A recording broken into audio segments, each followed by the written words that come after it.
Hi guys, welcome back to my channel. ನಮ್ಮ ಇವತ್ತಿನ vlog ಏನು ಅಂತ ನೀವು ಆಲ್ರೆಡಿ ಥಂಬ್ನೇಲ್ ನೋಡಿರ್ತೀರಾ. ನೀವು ಯಾರಾದ್ರೂ ನನ್ನ ವಿಡಿಯೋನ ಫಸ್ಟ್ ಟೈಮ್ ನೋಡ್ತಾ ಇದ್ದೀರಾ ಅಂದ್ರೆ ಮರಿದ್ರೆ ಚಾನಲ್ನ ಸಬ್ಸ್ಕ್ರೈಬ್ ಮಾಡ್ಕೊಂಡು ನೋಡ್ತಾ ಇರಿ ಅಂತ ಹೇಳ್ತಾ ತಡ ಮಾಡಿದೆ. ಬರೀ let's get started. So guys, ಇಲ್ಲಿ ಪಾಸ್ತಾ ಮಾಡೋದಕ್ಕೆ ನಾನೆಲ್ಲ ರೆಡಿ ಮಾಡಿ ಇಟ್ಕೊಂಡಿದ್ದೀನಿ. ಪಾಸ್ತಾನ ಬೇಯಿಸಿಟ್ಕೊಂಡಿದ್ದೀನಿ. ಇದು ಬಂದು ಹೋಲ್ ವೀಟ್ ಪಾಸ್ತಾ. ಇದಕ್ಕೆ ನಾನು ಆನಿಯನು, ಒಂಚೂರು ಬೆಳ್ಳುಳ್ಳಿನ ಜಜ್ಜಿ ಕಟ್ ಮಾಡಿ ಇಟ್ಕೊಂಡಿದ್ದೀನಿ. ಇಲ್ಲಿ ಕ್ಯಾಪ್ಸಿಕಮು, ಕ್ಯಾಬೇಜು ಹಾಗೂ ಕಾರ್ನು, ನಿಮಗೆ ಯಾವ ವೆಜಿಟೇಬಲ್ಸ್ ಬೇಕೋ ಅದನ್ನ ಎತ್ಕೊಳ್ಳಿ. ಗೈಸ್, ಇಲ್ಲಿ ಕಡಾಯಲ್ಲಿ ನಾನು ಒಂಚೂರು ಎಣ್ಣೆ ಹಾಕಿಬಿಟ್ಟು ಎಣ್ಣೆ ಕಾದಿದೆ. ಇದಕ್ಕೆ ಒಂಚೂರೇ ಬೆಳ್ಳುಳ್ಳಿ ಹಾಕ್ಕೊಳ್ತೀನಿ. ಹಾಗೆ ಒಂದೊಂದೇ ಆಗಿ ವೆಜಿಟೇಬಲ್ಸ್ನ ಸೇರಿಸ್ಕೊಳ್ತೀನಿ. ಆನಿಯನ್ ಒಂಚೂರು ಚೆನ್ನಾಗಿ ಸಾಟೆ ಆದಮೇಲೆ ಬೇರೆ ವೆಜಿಟೇಬಲ್ಸ್ ಹಾಕ್ಕೊಳ್ಳೋಣ. ಸೊ ಇಲ್ಲಿ ಈ ಕಡೆ ಆನಿಯನ್ ಚೆನ್ನಾಗಿ ಫ್ರೈ ಆಗ್ತಾ ಇದೆ. ಇದಕ್ಕೆ ಒಂದೊಂದಾಗಿ ವೆಜಿಟೇಬಲ್ಸ್ ನಾವು ಹಾಕ್ಕೊಳ್ಳೋಣ. ನೀವು ಎಲ್ಲ ವೆಜಿಟೇಬಲ್ಸ್ನು ಒಂದೇ ಸತಿ ಕೂಡ ಹಾಕ್ಕೊಂಡು ಫ್ರೈ ಮಾಡ್ಕೋಬೋದು. So doesn't make any difference. ಇದಕ್ಕೆ ನಾವು ಕ್ಯಾಪ್ಸಿಕಮ್ ಹಾಕ್ಕೊಳ್ಳೋಣ. ಕ್ಯಾಪ್ಸಿಕಮ್ ಹಾಕ್ಕೊಂಡು ಇದರಲ್ಲೇ ನಾವು ಕಾರ್ನ್ ಕೂಡ ಸೇರಿಸ್ಕೊಳ್ಳೋಣ. ಇವಾಗ ಇದೆಲ್ಲ ನೀಟಾಗಿ ಸಾಟೆ ಹಾಕಲಿ. ವೆಜಿಟೇಬಲ್ಸ್ ಏನು ಫುಲ್ಲಾಗಿ ಬಾಯ್ಲ್ ಆಗಬೇಕು ಅಂತಿಲ್ಲ, ಒಂಚೂರು ಕ್ರಂಚಿಯಾಗಿ ಇಟ್ಕೊಂಡ್ರೆ ತುಂಬ ಚೆನ್ನಾಗಿರುತ್ತೆ. ಸೊ ಚೆನ್ನಾಗಿ ಸಾಟೆ ಮಾಡ್ಕೊಳ್ಳಿ ವೆಜಿಟೇಬಲ್ಸ್ನ. ನಾವು ತೊಗೊಂಡಿರೋ ವೆಜಿಟೇಬಲ್ಸ್ ಯಾವುದು ಜಾಸ್ತಿ ಟೈಮ್ ತೊಗೊಳ್ಳಲ್ಲ ಕುಕ್ ಆಗೋದಕ್ಕೆ. ಸೊ ನೋಡಿಕೊಂಡು ನೀವು ಫ್ರೈ ಮಾಡ್ಕೊಳ್ಳಿ. ಆ್ಯಂಡ್ ವೆಜಿಟೇಬಲ್ಸ್ ಕೂಡ ನೋಡ್ಕೊಂಡು ಹಾಕ್ಕೊಳ್ಳಿ. ಇನ್ ಕೇಸ್ ನೀವು ಕ್ಯಾರೆಟ್ ತೊಗೊಂಡ್ರೆ ಕ್ಯಾರೆಟ್ನ ಫಸ್ಟ್ ಸೇರಿಸ್ಕೊಳ್ಳಿ, ತುಂಬ ಚೆನ್ನಾಗಿರುತ್ತೆ ಕ್ಯಾರೆಟ್ ಕೂಡ. ನಿಮ್ಗೆ ಯಾವ ವೆಜಿಟೇಬಲ್ಸ್ ಬೇಕೋ, ಯಾವ ಶೇಪಲ್ಲಿ ಕಟ್ ಮಾಡ್ಕೋಬೇಕೋ ಅದನ್ನ ಕಟ್ ಮಾಡಿ ಹಾಕ್ಕೊಳ್ಳಿ. ಬ್ರಾಕೊಲಿ ಹಾಕ್ಕೊಂಡ್ರೆ ಕೂಡ ಚೆನ್ನಾಗಿರುತ್ತೆ. ನಾನಿಲ್ಲಿ ಹೋಲ್ ವೀಟ್ ಪಾಸ್ತಾ ತೊಗೊಂಡಿದ್ದೀನಿ ನಿಮ್ಗೆ ಹೇಳ್ದಂಗೆ. ಇನ್ ಕೇಸ್ ನೀವು ನಾರ್ಮಲ್ ಪಾಸ್ತಾನೋ ಸ್ಪೆಗೆಟಿನೋ ಯಾವುದಾದ್ರು ಯೂಸ್ ಮಾಡೋಂಗಿದ್ರೆ ಮಾಡ್ಕೋಬೋದು. ಅದು ನಿಮ್ಮ ಆಪ್ಷನ್ ಕಂಪ್ಲೀಟ್ಲಿ. ಇತ್ತೀಚೆಗೆ ರಾಗಿ ಪಾಸ್ತಾಸ್ ಕೂಡ ಬಂದಿದೆ. ಸೊ ಅದನ್ನು ಟ್ರೈ ಮಾಡಬೇಕು. ನೋಡೋಣ, ಯಾವಾಗಾದ್ರೂ ಫ್ಯೂಚರಲ್ಲಿ ಟ್ರೈ ಮಾಡಿ ಹೇಗಿದೆ ಅಂತ ನಾನು ನಿಮ್ಮ ಜೊತೆ ಶೇರ್ ಮಾಡಿಕೊಡ್ತೀನಿ. ಇಲ್ಲಿ ನಾನು ಸೇರಿಸಿರೋ ಕಾರ್ನ್ ಬಂದು ಸ್ವೀಟ್ ಕಾರ್ನ್. ಇವಾಗ ಲಾಸ್ಟಾಗೆ ಕ್ಯಾಪ್ಸಿಕಮ್ ಹಾಕೊಳ್ತಾ ಇದ್ದೀನಿ. ಕ್ಯಾಪ್ಸಿಕಮ್ನ ನಾನು ಪುಡಿಯಾಗಿ ಹೆಚ್ಚಿದ್ದೆ. ಸೊ ಅದಕ್ಕೆ ಕುಕ್ ಆಗೋದಕ್ಕೆ ಜಾಸ್ತಿ ಟೈಮ್ ತೊಗೊಳ್ಳಲ್ಲ.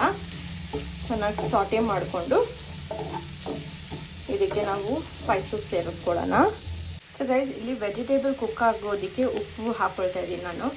ನಾನು ಪಾಸ್ತಾಲ್ ಕೂಡ ಉಪ್ಪು ಸೇರಿಸ್ಕೊಂಡಿದ್ದೀನಿ. ಸೊ ನೋಡಿಕೊಂಡು ನೀವು ಉಪ್ಪು ಹಾಕ್ಕೊಳ್ಳಿ. ಇದರಲ್ಲೇ ನಾನು ಒಂಚೂರು ಅರಿಶಿನ ಹಾಗೂ ಒಂಚೂರು ಖಾರದ ಪುಡಿ ಸೇರಿಸ್ಕೊಳ್ತಾ ಇದ್ದೀನಿ.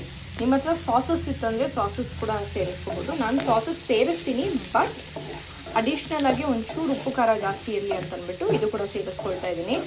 ಆದಷ್ಟು ವೆಜಿಟೇಬಲ್ಸ್ ಜಾಸ್ತಿ ಹಾಕ್ಕೊಳ್ಳಿ. ಇಲ್ಲಿ ವೆಜಿಟೇಬಲ್ಸ್ ಚೆನ್ನಾಗಿ ಕುಕ್ ಆಗ್ತಾ ಇದೆ. ಈ ಟೈಮಲ್ಲಿ ನಾವು ಇದಕ್ಕೆ ಒಂಚೂರು ಸೋಯಾ ಸಾಸ್ ಹಾಗೂ ಒಂಚೂರು ಟೊಮ್ಯಾಟೊ ಸಾಸ್ ಹಾಕ್ಕೊಳ್ತಾ ಇದ್ದೀನಿ. ಇನ್ ಕೇಸ್ ನಿಮಗೆ ಟೊಮ್ಯಾಟೊ ಸಾಸ್ ಬೇಡ ಅಂದರೆ ನೀವು ಟೊಮ್ಯಾಟೋನ ಪ್ಯೂರಿ ಮಾಡಿಬಿಟ್ಟು ಕೂಡ ಹಾಕೋಬೋದು. So once in a while tomato sauce is not that bad. For that matter ಯಾವುದೇ ಸಾಸಸ್ ಆದ್ರೂ ಒನ್ಸ್ ಇನ್ ಅ ವೈಲ್ ಮನೆಯಲ್ಲೇ ಮಾಡ್ಕೊಂಡು ತಿಂದರೆ ಇಟ್ ಈಸ್ ನಾಟ್ ದ್ಯಾಟ್ ಬ್ಯಾಡ್. ಇವಾಗ ಇನ್ನೊಂಚೂರು ಸಾಟೆ ಮಾಡಿಕೊಂಡು ಒಂಚೂರು ನೀರು ಹಾಕ್ಕೊಳ್ಳೋಣ. ಸಾಸಸ್ ಸೀಬಾರ್ದು ಅಂತಂದ್ಬಿಟ್ಟು ಇವಾಗ ಇದಕ್ಕೆ ಚೂರು ನೀರು ಸೇರಿಸ್ಕೊಳ್ಳೋಣ ನಾವು.